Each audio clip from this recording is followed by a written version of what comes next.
of how that segment was on Monday Night Raw.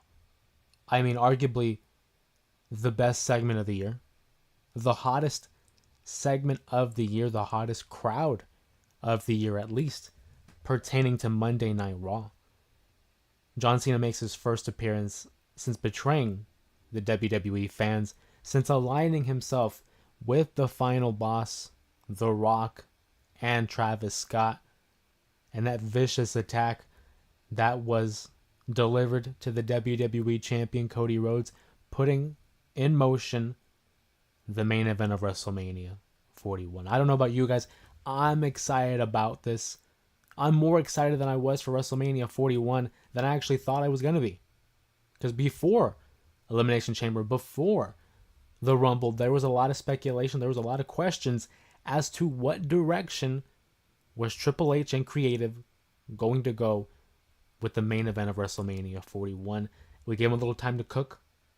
We gave him a chance to come up with some stories. And so far, so good, I must say. But that's what it's all about. It's all about patience. And I feel like that's the theme with the latest run of the WWE is patience. A lot of us as fans, we tend to take the good with the bad and the bad with the good, but sometimes you just gotta sit back and watch the show and let it unfold before your very eyes. Cody Rhodes wins the WWE Championship at last year's WrestleMania. One of the biggest WrestleManias of all time. Certainly one of the biggest main events ever. The culmination of his story. It was always about finishing the story. But when he finally finished the story, the question was, what's next? Because sometimes when it comes to pro wrestling, when it comes to following a baby face, sometimes it's about the chase. It's about the climb. It's about how do we get there? How does the persevering babyface win over the audience, win the title, and seize the day? And then once they do so, it's like, okay, now what? Now where do we go? And Cody Rhodes would go on to have a 2024 that would see him defeat the likes of AJ Styles, Logan Paul, Solo Sikoa, Kevin Owens, and now embarking on his next opponent, John Cena. The focus shifts from Cody to John Cena for a quick moment here. Shout out to Muhammad in the chat. What's going on, my friend? John Cena, the leader of the C Nation, the leader of a generation, an all-time talent, one of the greatest of all time, if not the greatest of all time. A 13-time WWE champion, a 3-time world champion. Last time I checked, 13 plus 3, 16-time world champion, a U.S. champion, a tag champion, Money in the Bank, Royal Rumble, all-world talent, and pretty soon a fellow member of the Bald-Headed Club. John Cena's on a mission to get number 17. His next goal is to break the record, the alleged record, I should mention, depending who you ask, of Ric Flair. So it's announced he's going to have a retirement tour. He's going to go on a farewell tour and travel across the globe and give everyone an opportunity to finally see him go one last time in their respective cities. And John Cena enters the Royal Rumble as the first step into earning number 17. He's a heavy favorite. We talked about it. Roman, Punk, and John Cena. Those were the three. These are the guys that were heavy favorites. And I tell you what, none of them win. None of them win except it's the Yeet Man, Jey Uso. He emerges victorious. And John Cena left with nowhere else to go. I mean, come on now. We're running out of options. We're running out of time. So he doesn't win the Rumble. He inserts himself into this year's Men's Elimination Chamber. And again, it's out of character. John Cena is the kind of guy who earns his opportunity. He doesn't want the easy way out. He wants to be able to say that he's earned his keep. And he inserts himself into the Chamber matchup out of character, if you ask many of the diehard wrestling fans. He gets to the Chamber, and he gets to the final three. Seth Rollins, CM Punk, John Cena. We're in the final three. And John Cena is oblivious to what's going on between Seth Rollins and CM Punk, heated rivals, on a collision course to WrestleMania themselves. And Seth Rollins takes the opportunity to deliver a curb stomp to one CM Punk. And John Cena picks up the scraps and says, you know what, the damage is done. Let me seize the moment. Places CM Punk in the STF. Of course, he doesn't force him to tap out. Rather than CM Punk, he actually passes out. John Cena, cowardly, wins that chamber matchup. Now, just like Edge, the ultimate opportunist, taking advantage of the opportunity at hand. I can't fault him at that, but it's not the John Cena that I grew up watching. It's not the John Cena that I grew up with the hustle, loyalty, and the respect, the top baby face, the leader of the C Nation, all that good stuff. Everything was right in front of us. They told us before we even recognized what was going on. And before we knew it, John Cena is in the ring with Cody Rhodes, The Rock, Travis Scott. For some reason, we're still trying to figure out why. And Cody ends up denying The Rock his services, his soul, if you will. So what's the next best thing? John Cena. In a moment that we're still talking about, it's been 2 weeks now, but that heel turn, man, masterfully done. A moment in time. People are going to ask you, where were you when John Cena turned heel, finally, after 20 years? And for 2 weeks, we didn't hear anything.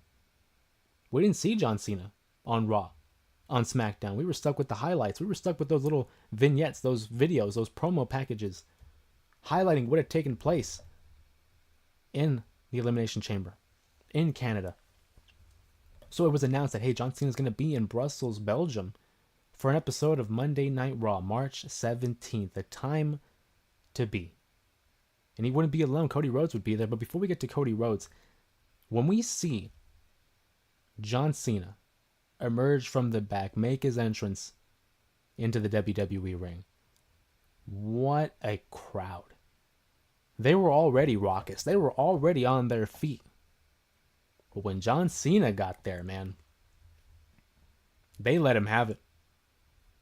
They booed him out the building. They even brought back the old John Cena jingle, the John Cena sucks jingle, during his theme song. You would have had me thinking this was back in like 2015. 10 years ago, when the crowd was so split, except they weren't really split. It was very much so 70-30. 70 being against Cena, and then the 30% of the smart fans, the marks. I can't even complain, I might be one of them, who would cheer Cena. It was eerie. It was odd. It didn't feel real. And it would go on for like several minutes on end. John Cena wasn't speaking. He would hold the microphone up, teasing words and nothing. The crowd would continue to boo. And then he finally spoke. He finally opened his mouth and delivered one of the most scathing promos I think Cena's ever had. We've seen him had great battles on the mic against the likes of CM Punk, The Rock, just to name a couple. But he went after the fans. He went after the audience, talking about how he was the victim. That for years on end, he was the victim. That he was just trying to do his best. He was trying to do the right thing. And that the fans would not accept him. He changed his gimmick. Doctor of Thugonomics. And the fans wouldn't accept him. Until he finally reaches the top, wins the WWE title at WrestleMania 21, which we talked about on the episode of the JRA Wrestling Podcast earlier on Monday. He talks about how even for those 10 years, he worked his tail off. And the fans still wouldn't accept him. He says for all the people that hated him, they're the problem. And the people that have supported him, they're even part of the problem too. Cut to the shot of that one kid in the crowd that he called out, which I thought was a fantastic cut. That kid is now immortalized as a meme in WWE history. And John Cena, what I loved about this promo is I was nervous. I was a little bit skeptical that we were going to get a cartoony version of John Cena in this last few years as, his career. He's been very animated. He's been very 80s, 90s hokey-ish. And I was a little worried about that as a heel. But this felt real. This felt like it came from the heart. Like he really had resentment towards the people that refused to accept him throughout his whole career. Then we have Cody coming out. And Cody Rhodes talks about who is this John Cena? This isn't the John Cena that he wants to face at WrestleMania. That he needs to step it up for WrestleMania. He doesn't want to face this version. He was promised the 16-time champion, aiming for 17. It's going to be a showdown. It's going to be a match for the ages. WrestleMania 41 can't come fast enough. It was a great start to the show. I think it's the best segment of the year. And I think it went for like a half hour, maybe even more than 30 minutes. It didn't feel like it though. I could have watched the whole 2.5 hours of Monday Night Raw of just those two going at it. It was fantastic work by two of the very best the WWE has right now. An all-timer in John Cena, and quite frankly, a future all-timer in Cody Rhodes. I want to hear from you guys. What did you guys think about that episode of Monday Night Raw? What did you think about the opening? Who was your pick for Cody Rhodes versus John Cena in the main event of WrestleMania 41? And are you team Cody or are you team John Cena? Let's look at the chat here. Johnny talks about the Rockets. They're in second place right now. That's right. Golden States are playing. Yeah, Golden State's halftime. I'll catch the second half highlights following the stream. We're not doing too good against the Nuggets, but hey, we're a second half team. I expect them to come out swinging in the third quarter. What do I like about The Undertaker? I mean, come on. What is there not to like about The Undertaker? The conscience of the WWE, a legend through and through, iconic matches and stories and just gimmicks in itself. The Undertaker is an all-timer. He is a Mount Rushmore. You want to set the standard for what a successful superstar is in the WWE? It starts with The Undertaker. He is the end-all, be-all. I've always said Shawn Michaels is my GOAT. If someone told me The Undertaker, I ain't going to argue. I ain't going to argue with him. P-Dub, what's going on? That promo was the best thing WWE has done in decades. It was awesome. It felt surreal to hear John Cena run down the crowd the manner in which he did. Fantastic storytelling, and it gets you even more invested, as if you couldn't already be more invested in the Cody versus Cena matchup. I need to see these two interact one more time. I know they're going to do it next week, but that matchup, I'm telling you, man, that matchup's going to be something else. I'm doing real well. It was a good Monday. I can't complain. How are you doing? Sylvia in the chat. What's going on, Sylvia? Another diehard member of the Main Event Mafia. Appreciate you. Says, what a promo, and the crowd made it better. Man, these international crowds are something else. They really are. I love the fact that here in the month of March, we're having an international tour for Monday Night Raw and Friday Night SmackDown on the lead up to WrestleMania 41. It makes every episode seem even more important, that you have to watch it. And I thought it was so smart of them to have Cena's return to Monday Night Raw on an episode where they were overseas. That Belgium crowd brought it, and it wasn't just in the Cena segment. In the Penta versus Ludwig Kaiser matchup, in the main event against Braun Breaker and Finn Balor, awesome job. Everyone in that arena deserves a round of applause.